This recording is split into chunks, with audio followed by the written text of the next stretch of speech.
చరిత్రలో ఈరోజు సెప్టెంబర్ 24 ముఖ్య సంఘటనలు 1932 భారత చరిత్రలో ముఖ్యమైన ఘట్టం పూనా ఒప్పందం సెప్టెంబర్ 24న కుదిరింది. అణగారిన వర్గాల కోసం ప్రత్యేక నియోజకవర్గాల ఏర్పాటుపై కాంగ్రెస్ నాయకుల మధ్య తలెత్తిన విభేదాలను ఈ ఒప్పందం పరిష్కరించింది. 2007 మొట్టమొదటి టీ20 ప్రపంచ కప్ క్రికెట్ టోర్నమెంట్ను భారత జట్టు గెలుచుకుంది. ఫైనల్లో పాకిస్తాన్ను ఓడించి భారత్ ఈ చారిత్రక విజయాన్ని నమోదు చేసింది. ప్రముఖుల జననాలు ఈరోజు పలువురు ప్రముఖులు జన్మించారు.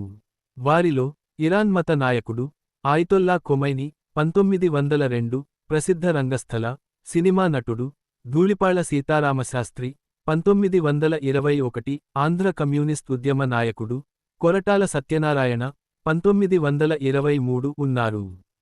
ఆకాశవాణి తొలితరం కళాకారిణి, పార్లమెంటు సభ్యురాలు మోతే వేదకుమారి 1931, ఇంగ్లీష్ ఛానెల్ను ఈదిన తొలి భారతీయ మహిళ ఆరతి సాహా 1940, భారత మాజీ క్రికెటర్ మొహిందర్ అమర్నాథ్ 1950 మరియు తెలుగు సినిమా దర్శకుడు శ్రీను వైట్ల 1972 కూడా ఈరోజునే జన్మించారు. ప్రముఖుల మరణాలు ఈరోజు మరణించిన ప్రముఖులలో బహుభాషావేత్త, రచయిత, సినీ నిర్మాత చక్రపాణి 1975, ప్రముఖ న్యాయవాది మల్లాది వెంకట రామమూర్తి 1998, భారత అణు శాస్త్రవేత్త రాజారామన్న 2004, ఆంధ్రప్రదేశ్ మాజీ మంత్రి సింహాద్రి సత్యనారాయణ 2010 మరియు నటి అశ్వని 2012 ఉన్నారు.